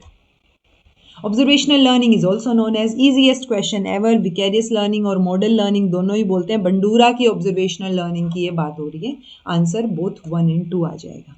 Which of the following statements is correct? There is no difference between telling a story and reading it. यानी एक स्टोरी सुनाना और पढ़ना, फर्क तो ऑब्वियसली फर्क है। आप स्टोरी टेलिंग अलग तरीके से करते हो, स्टोरी को पढ़ते अलग तरीके से हो। Intonation pattern of both story telling and reading is same नहीं। आप अलग अलग तरीके से पढ़ते हो, अलग अलग वॉइस, चीजें ऊपर नीचे जाती हैं, तो अलग अलग तरीका है दोनों का। सो ये दोनों स्टेटमेंट्स गलत है जी। नीदर 1 nor 2 सही की जब बात आएगी। फुल फॉर्म पूछी है टीएलएम की, तो आप एजुकेशन के फील्ड में हो, टीचिंग लर्निंग मटेरियल की फुल फॉर्म आपको ना पता हो, इट्स लाइक टीएलएम की टीचिंग लर्निंग मटेरियल है। ओके, सो ये तो बहुत बेसिक हो गया। According to Weimer there are 5 practices that, ये क्वेश्चन बहुत इंपॉर्टेंट है जी, पूछा जा सकता है दोबारा भी इसमें से। सो 5 प्रैक्टिसेस हैं वो जो चेंज की जानी चाहिए, that need to be changed to achieve learner centred education. So इनमें से कौन सी वो प्रैक्टिस नहीं है? ओके, क्लासरूम का culture, function of subject matter, responsibility for learning और balance of power. So classroom culture नहीं है जी, ये हैं वो 5 प्रैक्टिसेस, ये वो 5 चीजें हैं जो लर्नर सेंटर्ड एजुकेशन को अचीव करने के लिए जरूरी है चेंज करनी। सो बैलेंस ऑफ पावर, ठीक है, तो ऑब्वियसली लर्नर सेंटर्ड की बात हो रही है तो आपको चीजें शिफ्ट करनी पड़ेंगी ना, teacher centred to learner centred जाना पड़ेगा। कंटेंट देखना पड़ेगा, सब्जेक्ट मैटर किस तरीके का, टीचर का रोल किस तरीके का है, रिस्पॉन्सिबिलिटी फॉर लर्निंग और purpose and processes of evaluation. So ये 5 प्रैक्टिसेस आपको याद रखनी है, दोबारा पूछी जा सकती हैं। वेमर के अकॉर्डिंग है, 2002 में उन्होंने इन 5 प्रैक्टिसेस की बात की थी। The environmental studies syllabus for class 3 to 5 is woven around 6 common themes. Which of the following is not one of those themes of the environmental studies syllabus? तो 5 themes के अराउंड ये चीजें हैं, 6 themes के अराउंड तीसरी से 5वीं तक का environmental studies का syllabus। सो वो 6 themes में से कौन सी इनमें से नहीं है? रोटी, कपड़ा, मकान, पानी, ये तो ऑब्वियसली हैं, ठीक है, तो ये क्या है जी? बायोटेक्नोलॉजी इसमें नहीं आएगा। बाकी कौन सी ओवरऑल 6 कॉमन स्कीम्स हैं वो आप स्कीम भी नहीं, थीम्स, ठीक है, तो वो 6 कॉमन थीम्स आप मुझे कमेंट करके बताएंगे, ये आपका आज का होमवर्क रहेगा। विच of the following statement is correct? Sorting is putting similar things together, और matching is looking for some common property and collecting things that have that property. आपको नहीं लगता ये उल्टा दे रखा है? सॉर्ट करना यानी कि मैच करना, सिमिलर चीजों को इकट्ठा लेके आना, और सॉर्ट करना मतलब छांटना एक तरीके से। तो छांटने में क्या चीजें आ गई कि जिसकी कॉमन प्रॉपर्टी है वो छांट के आप एक जगह पे कर रहे हो। ओके, कि अगर मान लो लाल रंग की चीजें आपको चाहिए, आपने सारी लाल कलर की चीजें एक जगह सॉर्ट आउट कर दी। और मैचिंग में क्या हो गया? आप एग्जैक्ट चीजें मैच कर रहे हो, सिमिलर चीजों को साथ रख रहे हो। सो ये दोनों चीजें गलत हो गई जी, नीदर 1 nor 2, क्योंकि ये उल्टा दे रखा है, सॉर्टिंग का नीचे दे रखा है, मैचिंग का ऊपर वाले में दे रखा है। Which of the following statements is correct regarding the 3 language formula up to class 10 proposed by Education Commission 1964 to 66? First language जो पढ़ाई जाएगी in school should be mother tongue और regional language, बिल्कुल सही बात है। In Hindi speaking states, the second language should be any modern language or English. Answer आपका दोनों सही है, ठीक है। सो हिंदी स्पीकिंग में ऑब्वियसली पहली लैंग्वेज तो हिंदी हो गई ना, और दूसरी जो है वो या तो कोई और मॉडर्न लैंग्वेज ले लेंगे या इंग्लिश ले लेंगे। ओके, सो वो चीज है। Which of the following statements is correct? Children don't play with language, sound, don't play with sound. Young children pick up on the accents of those around them high easily. ये तो बिल्कुल सही है कि छोटे बच्चे बहुत जल्दी एक्सेंट पकड़ लेते हैं। Babies can't hear sounds from the time they are born. नहीं, सुन सकते हैं वो साउंड्स, कैसी बात कर रहे हो? बिल्कुल सुन सकते हैं वो। देखना थोड़ा सा विजन, उनका दूर का विजन ब्लर होता है, अदरवाइज वो देख तो क्या बोलते हैं, सुन सकते हैं। साउंड में कोई इशू नहीं होता। Children are not seen practising sound production, नहीं ये भी गड़बड़ है जी। सो ये एक ही ठीक है जी यहाँ पे तो, ठीक है। सो आंसर बी हो जाएगा। Which of the following techniques can be used for assessing learning in environmental studies? तो एनवायरमेंटल स्टडीज में आप कौन सी टेक्निक्स को यूज करके लर्निंग को असेस कर सकते हो? ओरल टेक्निक या परफॉर्मेंस टेस्ट? सो आप जब एनवायरमेंटल स्टडीज की बात कर रहे हो, आप किसी भी तरीके से कर सकते हो। आप ओरल टेक्निक भी इस्तेमाल कर सकते हो कि ओरली आप टेस्ट ले लो, चीजें पूछ लो, और परफॉर्मेंस टेस्ट भी लेके देख सकते हो, ठीक है। Next question, which of the following committees significantly reminded that an important reason for rural children not being able to access higher education is the continued dominance of English? So English का इतना dominance है कि बच्चे, rural वाले बच्चे जो हैं वो हायर एजुकेशन में जा ही नहीं पा रहे हैं। सो ये भी एक रीज़न है कि बच्चे जो हैं वो नहीं जा रहे हैं हायर एजुकेशन में। तो ये किसने बोला था? Chakravarti committee, Ramamurti committee, Narasimha committee या फिर उर्जित पटेल कमेटी? आंसर आपका रामामूर्ति कमेटी हो जाएगा। 1990 में रामामूर्ति कमेटी बनाई गई थी 1986 की पॉलिसी को रिव्यू करने के लिए। ओके और जब तक ये इसकी जो रिपोर्ट इन्होंने दी थी उसके ऊपर डिस्कशन होता। अच्छा, इनकी रिपोर्ट का क्या नाम था वो आप मुझे कमेंट करके बताइएगा, ये आपका दूसरा होमवर्क रहेगा। और दूसरी चीज़ ये बतानी ये है कि जब तक इनकी जो रिपोर्ट है उसके ऊपर डिस्कशन होता, उसको कंसीडर किया जाता, उससे पहले गवर्नमेंट चेंज हो जाती है। तो नई गवर्नमेंट ने 1991 में ही दूसरी कमेटी बना दी थी, जनार्दन रेड्डी कमेटी। सो आपको उनका नाम भी याद हो। और वो जनार्दन रेड्डी की कमेटी ने इनकी रिपोर्ट भी देखी, रिव्यू भी किया पॉलिसी का, और फिर जाके प्रोग्राम ऑफ एक्शन निकल के आया था। Which of the following statement is correct? While teaching language, the focus should not be on the general cognitive development of child. So आप लैंग्वेज सिखा रहे हो तो जनरल कॉग्निटिव डेवलपमेंट पे फोकस नहीं होना चाहिए। Choice of topic is unimportant when teaching a language. नहीं, answer neither one neither two, दोनों इग्नोर टू, दोनों गलत हैं जी। आप फोकस तो रखोगे ना, कॉग्निटिव डेवलपमेंट पे फोकस क्यों नहीं रखोगे? टीचिंग, आप लैंग्वेज टीच कर रहे हो बच्चे को, तो जब टीचिंग की बात आ गई तो कॉग्निशन की बात तो आएगी ना, आप चेक करोगे। और टॉपिक भी इंपॉर्टेंट होता है कि आप जब लैंग्वेज सिखा रहे हो तो किस टॉपिक पे, अगर ईजी टॉपिक है, बच्चे का नॉन टॉपिक है, कैसे सिखा रहे हो। Okay, except dash all are key components involved in classroom process. So evaluation of teacher performance, classroom को मैनेज करना, एक्सपेक्टेड लर्निंग आउटकम्स और डिसरप्शन ऑफ स्टूडेंट लर्निंग। तो देखो ना, ये तीनों चीजें स्टूडेंट से रिलेटेड हैं, क्लासरूम से रिलेटेड हैं, टेक्निकली क्लासरूम प्रोसेस से। ये टीचर की परफॉर्मेंस को इवेल्युएट करना थोड़ी ना क्लासरूम प्रोसेस से रिलेटेड होगा। सो आंसर आपका ए हो जाएगा। Which of the following statement is correct? It is no exaggeration to say that idea of proof is the most important idea in all of mathematics. ठीक है, एविडेंस आप मांगते हो। Mathematical proof of a statement consist of no more than one step that constitutes mathematically acceptable evidence to support that statement. Not more than one step, पर हम बहुत सारे step, बहुत सारी स्टेजेस देखते हैं किसी स्टेटमेंट के प्रूफ को देते टाइम। सो ये तो गलत लग रही है जी। फर्स्ट ठीक है, ओके, तो ओनली फर्स्ट इज ओके, कि आप एग्जेजरेट नहीं कर रहे हो। अगर आप बोल रहे हो कि भाई मैथमेटिक्स में आपको जो है प्रूफ देना पड़ता है, तो मोस्ट इंपॉर्टेंट आइडिया या एविडेंस या प्रूव करना पड़ता है चीज़ों को, तो वो बात ठीक है। बट आप एक से ज़्यादा स्टेप में प्रूव नहीं करते हो, ये गलत है। आप बहुत सारे स्टेप्स में भी प्रूव करते हो। Which of the following statements is not correct characteristic of e-portfolio assessment? So e-portfolio assessment की बात हो रही है। It provides information for summative assessment only.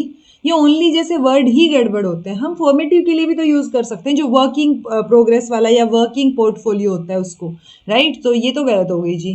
Then है नॉट करेक्ट ना, हाँ, तो ये वही गलती तो हो गई।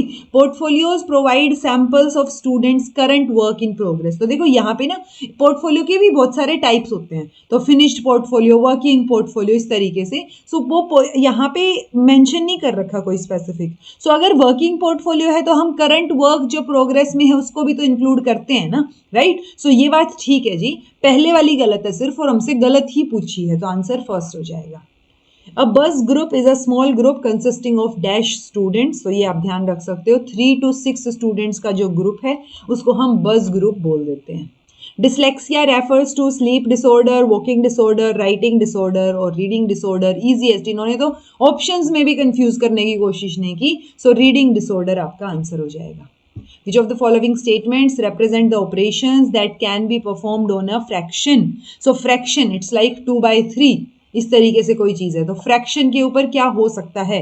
सो फ्रैक्शन को आप सिंपलेस्ट फॉर्म में रिड्यूस कर सकते हो, बिल्कुल कर सकते हो। अगर यहाँ पे मेरे को 10/5 दे रखा है तो मैं इस फ्रैक्शन को रिड्यूस करके 2 लिख सकती हूँ। Converting improper fraction to mixed fractions and vice versa. तो ये दोनों स्टेटमेंट्स ठीक हैं। इम्प्रॉपर फंक्शन जहाँ पे न्यूमरेटर ग्रेटर देन और इक्वल टू होता है डिनोमिनेटर के, आप उसको मिक्स्ड में यानी होल नंबर या प्रॉपर फंक्शन फ्रैक्शन में बना सकते हो, और वाइस वर्सा कि आप कैसे भी कन्वर्ट कर सकते हो। Okay, which of the following is a type of performing art, तो ये आर्ट एंड कल्चर वाला जो आपका एक NIOS में मटेरियल है वो आपको करना पड़ेगा, ठीक है, करेंगे हम उसका भी जिस्ट करेंगे, ठीक है। सो 1 2 डांस और पपेट्री, सो ये परफॉर्मिंग आर्ट का आपसे पूछा है, सो डांस और पपेट्री दोनों ही आप परफॉर्म करते हो, दोनों ठीक है, okay. Which of the following statements is correct regarding the open book test for assessment in environmental studies? So open book test is like book आपके सामने रखी है, questions आपको दे रखे हैं, जो information आपके पास available है उस हिसाब से आपको इन आंसर करने हैं जो questions आपको दिए हुए हैं। इस तरीके में usually factual questions नहीं पूछे जाते, analytical questions पूछे जाते हैं, क्योंकि बुक तो आपके पास है ही, facts available है, चीजें available है, तो आप कैसे उस information को use करके आंसर लिखोगे। Discourages unrequired rote learning. Children can write their responses with the help of books and pairs of children work on a multiple problem. Open book की बात हो रही है तो इन दोनों की बात नहीं हो रही, थर्ड वाला तो कोई ऑप्शन ही नहीं बना यहाँ पे कि ग्रुपिंग में आप काम दे रहे हो, ग्रुपिंग के काम की तो बात ही नहीं हो रही। ओपन बुक टेस्ट है, आपको इंडिविजुअली टेस्ट दिया जा रहा है, आप अपने रिस्पॉन्सेज बुक की हेल्प से लिख सकते हो, और रोट लर्निंग को डिस्करेज करेगा, आपको रटने की जरूरत नहीं पड़ेगी, आंसर 1 और 2 हो जाएगा। In context of yoga, which of the following pair is correctly matched? Bhakti Yog, mode of worship, it consists of unending and loving remembrance of God. तो हाँ, devotion पे focus होता है भक्ति योग में। कर्म योग path to gain the true knowledge about self. Self से दूर होके, यानी वो होता है ना, आप काम कर रहे हो सेल्फ से डिटैच होके, कि आपको जो है वो बोलते हैं ना कर्म कर फल की टेंशन नहीं लेनी है, सो चिंता मत कर बोलते हैं, तो वो चिंता करने की जरूरत ही नहीं पड़ती जब आप अपना काम अच्छे से करते हो, ये सिचुएशन है। एग्जैक्टली सेम लाइन मेंशन नहीं है गीता में, गीता में है कि सेल्फलेस काम आपको करना है, कर्म आपको करना है, कि आपको कर्म से अटैच नहीं होना है, रिजल्ट से अटैच नहीं होना है, ठीक है। तो आपको अपना काम प्रॉपर तरीके से हार्डवर्क के साथ करना है, दैट्स इट। ऑटोमेटिकली आपको फीड वो मिल जाएगा, रिजल्ट मिल जाएगा, तो आप रिजल्ट से अटैच मत हो, ओके। तो आंसर आपका ओनली 1 आएगा जी। Which of the following statements describe literary activities? तो activities that are related to physical development and physical health, तो ये literary activity कैसे हुई? Okay, it includes activities such as debate, essay writing, dramatisation, ये बातें हैं जो लिटरेरी से रिलेटेड हैं, लिटरेचर से रिलेटेड हैं, एक तरीके से होता है ना पढ़ने लिखने उन चीज़ों से रिलेटेड, तो डिबेट, एसे राइटिंग, ये चीज़ें आएंगी, ना कि फिजिकल हेल्थ। तो आंसर सिर्फ सेकंड हो जाएगा, okay. How can art education help in academic achievement? So art education कैसे हेल्प कर सकती है? Students involved in art classes perform better in school, students involved in art classes have greater thinking abilities. So ये मान सकते हैं हम, दोनों चीज़ें सही नज़र आ रही हैं, क्योंकि आर्ट में क्रिएटिविटी आ जाती है, तो थिंकिंग एबिलिटीज उसमें ज़्यादा मिलेंगी जो आर्ट क्लासेस में है, और वो बेटर परफॉर्म करेंगे अगर थिंकिंग एबिलिटीज बेटर हैं तो। Which of the following activities promotes gross motor development? So देखो, पेड़ पे चढ़ना ग्रोस मोटर डेवलपमेंट को बढ़ाएगा, गेम्स, ठीक है, बट डिबेट और डिस्कशन ये ग्रोस मोटर को नहीं बढ़ाएगा जी। सो ग्रोस मोटर में बेसिकली आपकी स्किल्स आ जाती हैं टेक्निकली, ठीक है। सो डिबेट और डिस्कशन ये लिटरेचर वाली स्किल्स में चला जाएगा, अकेडमिक लेवल पे चीज़ें चली जाएंगी, ये एक्टिविटीज़ कोग्निटिव लेवल को डेवलप करेंगी जो डिबेट और डिस्कशन वाली हैं, ना कि ग्रोस मोटर डेवलपमेंट। तो आपके मोटर स्किल्स को डेवलप करना है, सो पहला और तीसरा आपका आंसर रहेगा, okay. In the methods of visual arts and craft, which of the following pair is not correctly matched? Origami एक जापानीज पेपर फोल्डिंग आर्ट है, और मास्क एक मंडाना और अल्पना। नहीं जी, ये मास्क वाला गलत है, पहला सही है ना, नोट करेक्ट पूछा है ना, तो पहला तो सही है, तो दूसरा गलत है, तो सिर्फ सेकंड आ गया, ठीक है। सो मंडाना और अल्पना ये traditional Indian folk art forms हैं, जिसमें ड्राइंग पैटर्न्स आप फ्लोर और वॉल्स पे देखोगे, ना कि नॉट मेकिंग मास्क, ओके। तो वो चीज़ नहीं है, तो ये आपको पता हो। ओरिगेमी एक पेपर फोल्डिंग आर्ट है कि आप फोल्ड करके कुछ कुछ बनाते हो जो।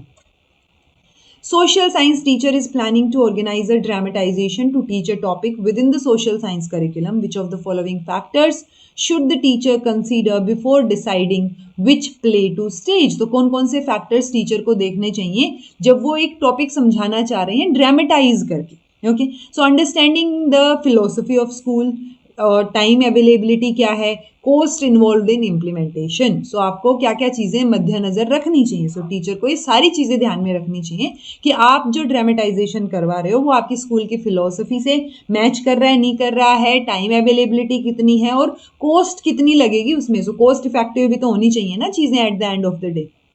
Subject of geography is studied through several specialized branches. Which of the following does not fall under the category of human geography? So कौन सा जो है वो ह्यूमन ज्योग्राफी की कैटेगरी के अंडर फॉल नहीं होता है? Cultural geography, economic geography, political geography और एनवायरमेंटल ज्योग्राफी। सो आप अलग अलग ब्रांचेस पढ़ते हो ज्योग्राफी की, एनवायरमेंटल ज्योग्राफी जो है वो इसके अंदर इंक्लूड नहीं होगा ह्यूमन ज्योग्राफी में। ह्यूमन से रिलेटेड पॉलिटिकल है, कल्चरल है, इकोनॉमिक है, ठीक है। सो ये सारी ज्योग्राफी ह्यूमन से रिलेटेड है। एनवायरमेंटल एनवायरमेंट से रिलेटेड है, पेड़ पौधों से बात आ गई। Who is described as father of scientific study of adolescence? Answer आपको पता होना चाहिए, स्टैनले हॉल। इन्होंने ही बोला था स्ट्रेस एंड स्टॉर्म की सिचुएशन होती है adolescent stage. In which of the following aspects are social sciences different from social studies? So कौन कौन से एस्पेक्ट में सोशल साइंसेज डिफरेंट होती हैं सोशल स्टडीज से? स्ट्रक्चर, अप्रोच और एरिया ऑफ वर्क। तो दोनों में ही तीनों चीजें ही डिफरेंट होंगी। स्ट्रक्चर बेसिस पे भी दोनों अलग हैं, अप्रोच भी अलग होता है और एरिया ऑफ वर्क भी अलग होता है। The social science subjects may be categorized under the 3 branches or headings. Which of the following are correct? Pure social science, जिसको हम एंथ्रोपोलॉजी एक एग्जाम्पल दिया इन्होंने। सेमी सोशल साइंस में इन्होंने लिंग्विस्टिक का दिया, और social science with social implication इन्होंने ज्योग्राफी का दिया। तो आंसर आपका फर्स्ट एंड थर्ड हो जाएगा जी। सेमी सोशल साइंस लैंग्वेज में नहीं आएगा। लैंग्वेज तो टेक्निकली प्योर सोशल साइंस की तरफ भी जा रही है, ह्यूमैनिटीज में इंक्लूड करते हैं ना हम इसको। अच्छा तो बताओ फिर ये सेमी में नहीं आ रही है तो क्या प्योर में आएगी या साइंसेज विद सोशल इम्प्लीकेशन में आएगी? किस में आएगी आप मुझे बताइए। Okay, which of the following activities has wide educational potential? So practical lessons in civics can be given through student self-governance, or school magazines teach students the art of writing powerfully and effectively. तो आपसे पूछा है wide educational potential कौन सी activity में है? सो practical lessons जो आप civics में कर रहे हो वो स्टूडेंट सेल्फ गवर्नेंस के थ्रू दिए जा सकते हैं। दोनों चीज़ें ठीक हैं। स्कूल मैगजीन्स में भी बच्चे जो लिख के देते हैं वो आर्ट ऑफ राइटिंग को और पावरफुल और इफेक्टिव बनाता है। देन है जी environmental studies at primary level possesses some special characteristics which other subjects do not possess. तो which of the following are those characteristics? So environmental studies की बात हो रही है प्राइमरी लेवल पे कि कुछ एक स्पेशल कैरेक्टरिस्टिक्स होती हैं तो बाकियों में नहीं है। Values are an integral component of environmental studies. Environmental studies is teacher centred और कॉन्टेक्चुअल है। सो आंसर आपका सेकंड एंड थर्ड हो जाएगा। आपसे पूछा कौन सी कैरेक्टरिस्टिक्स हैं, ठीक है। सो टीचर सेंटर्ड इसलिए एक तो प्राइमरी लेवल पे हो गया, यूजुअली टीचर सेंटर्ड के साथ हम जाते हैं, ठीक है। वैल्यूज वाली चीज़ जो है वो मोरल एजुकेशन में दी जाती है, ना कि एनवायरमेंटल स्टडीज में। एनवायरमेंटल स्टडीज भी कॉन्टेक्चुअल होता है फिर। Okay, Albert Bandura's social cognitive learning theory views personality as an interaction between environment and behavior. So ये दोनों बातें ठीक हैं। Okay. Which of the following practice is included in yoga? Yoga में प्राणायाम होता है, प्रत्याहार होता है और क्रिया। तो ये चीजें तीनों की तीनों ठीक है, तीनों होती हैं इसमें, ठीक है। Artist who participate in performing art in front of an audience, तो वो क्या होगा? मैनेजर होगा, ड्राइवर होगा, मैन्युफैक्चरर होगा, परफॉर्मर होगा। ऑब्वियसली आप परफॉर्म कर रहे हो, आर्टिस्ट हो आप, सो परफॉर्मर कहलाया जाएगा। Which of the following is not the advantage of using cooperative learning? It facilitate analytical thinking among learners, ठीक है। It provides learners the opportunity to explore singular viewpoint. Then it enhances problem solving skills. It enables learners to react differently. देखो, note the advantage. So problem solving को तो करता है, ये skills को, problem solving skill को enhance करेगा, ठीक है। सिंगुलर व्यू पॉइंट ये एडवांटेज नहीं है जी, और ये बात भी नहीं, क्योंकि कोऑपरेटिव की बात हो रही है तो सिंगुलर व्यू पॉइंट नहीं, बहुत सारे व्यू पॉइंट्स एक्सप्लोर कर रहे हो आप यहाँ पे, ठीक है। आंसर आपका बी हो जाएगा। नोट द एडवांटेज आपसे पूछा है। ओके, सो ये फैसिलिटेट कर रहा है, एनहेंस कर रहा है, एनेबल कर रहा है लर्नर्स को, ये बातें ठीक है। ओके, अब ये वाली चीज तो होती ही नहीं है इसमें, होती नहीं है के साथ साथ ये एडवांटेज तो बिल्कुल ही नहीं है, ठीक है, कि वो सिंगुलर पॉइंट ऑफ व्यू को एक्सप्लोर करे। ओके, क्योंकि कोऑपरेटिव लर्निंग है, बहुत सारे लोग इन्वॉल्व हैं, सो आप सिंगुलर नहीं, बहुत सारे पॉइंट ऑफ व्यूज को एक्सप्लोर करते हो। Which of the following statements is correct with reference to the civics book of Eklavya? Then it is based on the vision that people also have a voice. It was written from the perspective of a patriarchal state. Answer आपका सिर्फ first हो जाएगा, इस perspective से नहीं लिखी गई। हाँ, हर एक की अपनी एक वॉइस होती है, ये उस विजन के ऊपर बेस्ड है। Okay, debates and discussions are examples of which type of curricular activity, तो ये अभी ऊपर भी मैंने बोला था, डिबेट्स एंड डिस्कशन वाला एक क्वेश्चन था कि सिर्फ डिबेट्स एंड डिस्कशन की बात हो रही है तो वो लिटरेरी में आ जाएगा या कॉग्निटिव लेवल वाली चीजों में आ जाएगा। ग्रोस मोटर वाले में आया था ना एक option, so physical development, aesthetic या सोशल ये नहीं आएगा जी, आंसर लिटरेरी हो जाएगा। Then है practicing deep insight into the meaning and purpose of all things falls under which outcome of physical education? So deep insight into the meaning and purpose of all things. So ये किस में आएगा? Social competent में, spiritual enlightened में, mentally strong या फिर आपका emotionally balanced. So आप deeper level पे सोच रहे हो, spiritually enlightened आपका आंसर हो जाएगा. Okay? Which of the following statements is correct? True education consists in the cultivation of freedom and intelligence. True education involves the cultivation of freedom and intelligence only when there is some form of compulsion. Compulsion की तो बात नहीं आनी चाहिए। True education का मतलब ही वही होना चाहिए कि वो फ्रीडम और इंटेलिजेंस कल्टीवेट करे, राइट, ना कि सिर्फ कंपल्शन हो तब कल्टीवेट करे। Okay, which of the following is correctly matched? Knives are easily available from nature, छुरी की बात हो रही है। कोकोनट फाइबर एक वेस्ट मटेरियल है। एम्प्टी मैच बॉक्सेस जो है वो लो कॉस्ट मटेरियल है। क्ले अवेलेबल है ना इजीली, चाकू थोड़ी अवेलेबल है इजीली, क्ले अवेलेबल है नेचर से इजीली, तो ये आपका आंसर हो जाएगा। With regard to the criteria and basis for selection of activities in work education, which of the following are correctly matched? Objective of work education: every activity in work education should be purposeful and meaningful. Children's background: children की physical और intellectual ability. Level of students: social, cultural, economic environment of child कैसा है। तो जब आप work education की बात कर रहे हो तो पहली चीज सबसे ज्यादा मैटर करेगी, ऑब्जेक्टिव क्या है उसका। ओके, तो चिल्ड्रन का बैकग्राउंड या लेवल ऑफ स्टूडेंट, आपको काम सिखाना है ना एक तरीके से। सो जब आप सिलेक्शन कर रहे हो, आप ये थोड़ी देखोगे बच्चे का बैकग्राउंड क्या है, बच्चे का लेवल क्या है, इकोनॉमिक लेवल क्या, नहीं ना, आप बच्चा तो बच्चा है, अब उसको सिखानी है कोई चीज, तो आप ऑब्जेक्टिव ऑफ वर्क एजुकेशन पे फोकस करोगे, ना कि बच्चे के बैकग्राउंड पे या उसके स्टूडेंट के लेवल पे। MTA की फुल फॉर्म आपसे पूछी है, PTA पेरेंट टीचर एसोसिएशन होता है, तो MTA मदर टीचर एसोसिएशन हो गया। Okay, Which of the following comes under well organized development? Physical activity according to age, physical activity by gender, running, jumping, skipping to build enthusiasm, और exercise all body parts equally. So ये वाले पे जाएंगे ना, well organized development है तो सारे body parts को equally exercise करने को time मिलना चाहिए। Okay? Grooming and body cleanliness fall under which aspect of health? Physical health, social health, mental health और emotional health. So आप grooming और body cleanliness की बात कर रहे हो तो physical की तो बात कर रहे हो आप कि आप कैसे दिखते हो, आपको क्लीन रहना है, ग्रूम करना है खुद को, तो फिजिकल हेल्थ की बात हो रही है। ओके, इनफैक्ट एक बच्चे ने बोला था कि मैम ये जो है PYQs उसने देखे होंगे बहुत अजीब लगे। क्यों अजीब लगे मुझे समझ नहीं आया, क्योंकि बीच बीच में एक आधे क्वेश्चन आपके जो है वो एनवायरमेंट, मैथमेटिक्स और उन चीज़ों से रिलेटेड हैं, बट ओवरऑल तो जनरल क्वेश्चन ही हैं। हाँ, ये हो सकता है कि मोस्टली कि आप पैटर्न देखोगे ना, बोथ 1 और 2 आ रहा है अगर कोई जनरल सही सी स्टेटमेंट आपको नजर आ रही है तो। Okay, Which of the following statements is correct? तो इसलिए मैं बोलती हूँ कि PYQs बहुत इंपॉर्टेंट है कि आपको बहुत सारे जितने प्रीवियस ईयर क्वेश्चंस मैं करवा पाऊंगी मैं करवाऊंगी, आपको सब प्रैक्टिस करनी है। Okay, conformity leads to mediocrity. तो देखो कंफर्मिटी मतलब अनुकूलता एक तरीके से। सो अनुकूल अगर आप रहेंगे चीज़ों के लिए, सो वो होता है ना कि एक इंडिविजुअलिटी, क्रिएटिविटी, वो हायर लेवल पे जाने की बजाय आप ओवरऑल मीडियोक्रिटी में आ जाएंगे। ठीक है, सो ये बात ठीक है जी। Desire for comfort in life doesn't eliminate ease in life, ये गलत है। ठीक है, सो आंसर आपका सिर्फ फर्स्ट हो जाएगा। Dzire for comfort in life जो है उसकी वजह से स्पॉन्टेनिटी में चेंज नहीं आएगा ना।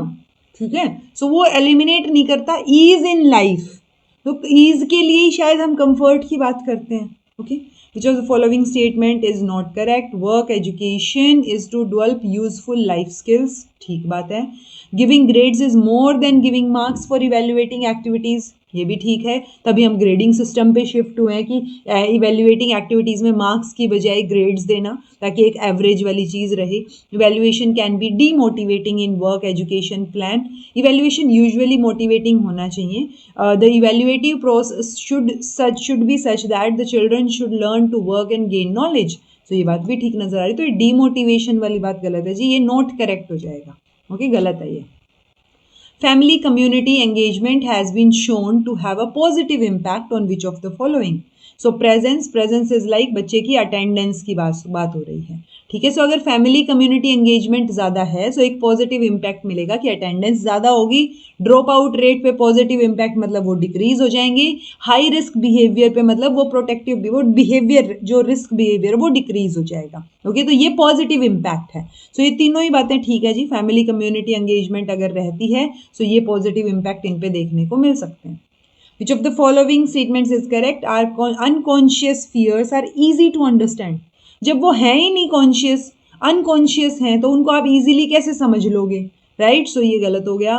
Fear can not be overcome through discipline. Fear जो है आप उसको डिसिप्लिन, सब्लिमेशन और किसी अदर एक्ट से ओवरकम नहीं कर सकते। बहुत सारे साइकोलॉजिस्ट का ये कहना है कि फियर को ओवरकम करने के लिए आपको पेशेंस और टाइम की ज़रूरत पड़ती है डिसिप्लिन के साथ साथ।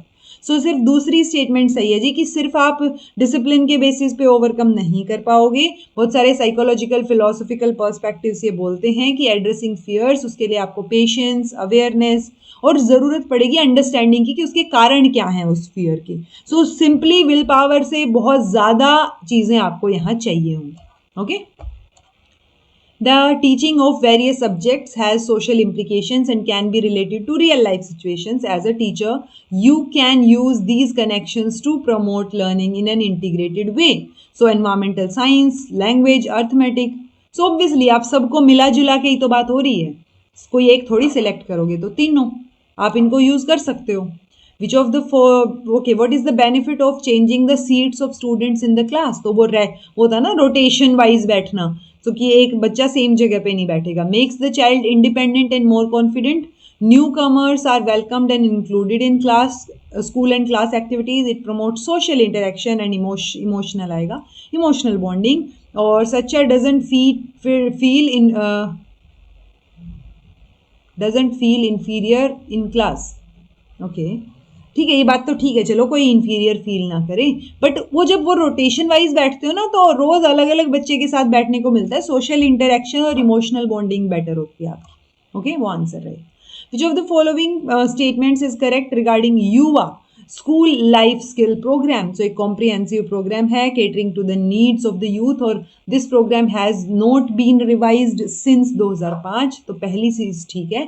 अब आप मुझे बताएंगे कि ये युवा जो प्रोग्राम है ये कब आया था, ठीक है? तो इससे रिलेटेड इन्फॉर्मेशन आप बताएंगे कमेंट करके। Which schedule of Indian constitution entrust the panchayat bodies with responsibility of?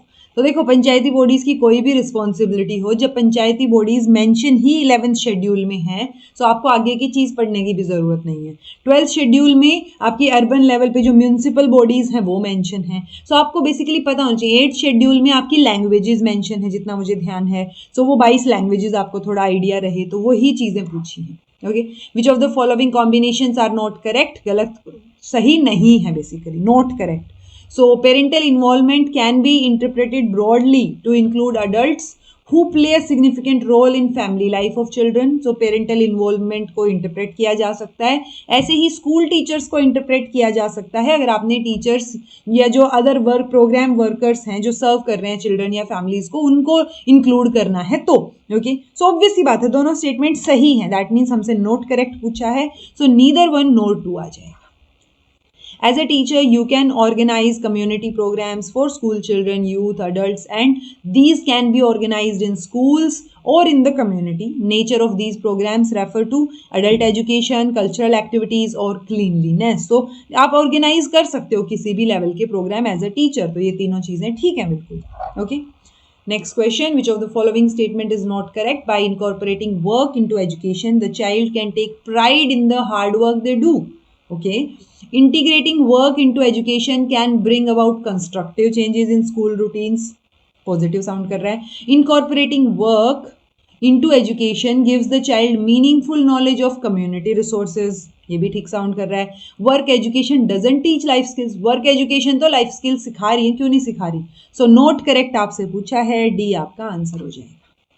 Which of the following is not correctly matched? Sponge जो है वो वेस्ट मटेरियल में आएगा, गम जो है वो रेडिली अवेलेबल होते हैं नेचर से, सैंड जो है वो इजीली अवेलेबल मटेरियल है नेचर में, और सीड्स जो है वो वेस्ट मटेरियल है। तो स्पंज तो वेस्ट मटेरियल है, बीज थोड़ी ना वेस्ट मटेरियल है। सो वही हमसे नोट करेक्ट पूछा है, आंसर हमारा डी हो जाएगा। Last question for the class, the school is involve in community partnership as use of school और neighbourhood facilities and equipment, sharing resources. तो स्कूल को आप कम्युनिटी पार्टनरशिप में या कम्युनिटी पार्टी वो होता है ना कि आप कम्युनिटी के कोई प्रोग्राम भी कर रहे हो उसमें भी इंक्लूड कर सकते हो। कैसे? तो आप रिसोर्सेज शेयर करके और स्कूल का यूज करके, ठीक है, या उसके इक्विपमेंट्स यूज करके, चीज़ों को यूज करके। सो ये हो गए जी आपके 100 क्वेश्चंस। आज के लिए इतना ही इनफ है, बहुत हो गया। ये दूसरा क्वेश्चन पेपर हमने कंप्लीट कर लिया। नेक्स्ट क्लास में हम थर्ड क्वेश्चन पेपर जो हमारा करेंगे, आई थिंक वो थर्ड शिफ्ट होगी, क्योंकि वो पेपर शायद 4:30 से 6:30 बजे तक हुआ था। तो ये दो तीन शिफ्ट में जो जो मेरे पेपर मेरे पास है मैं कवर करवाने की कोशिश करूंगी। प्लीज़ PYQs पे फोकस करो। जो इन्फॉर्मेशन PYQs से मिली है जो आपको याद नहीं रहती है, प्लीज़ मेक श्योर आप उसके नोट्स बना लो। ये सारे क्वेश्चंस आपको बार बार प्रैक्टिस करने हैं, तो अगली क्लास जब तक ना डले पिछली इन्हीं PYQs को बार बार सुन लो, रिवाइज कर लो। Okay, that will be much more better, और आपकी लर्निंग को और आपकी तैयारी को इस एग्जाम के लिए बहुत एनहेंस कर देंगे ये PYQs। इसलिए मॉक टेस्ट के ऊपर मत शिफ्ट हो। इतने सारे PYQs हैं कि आप सिर्फ PYQs प्रैक्टिस भी करोगे ना, मोर देन इनफ हो जाएगा।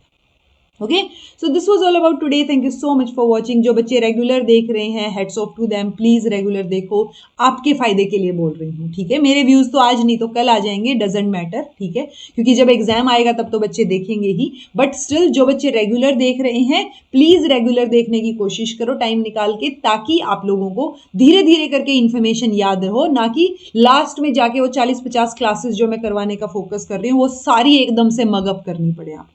Okay, so this was all about today. Thank you so much for watching. Be happy, keep smiling, subscribe to Inculcate Learning because it is absolutely free. Be consistent in your efforts. Take care. See you very soon with the next class.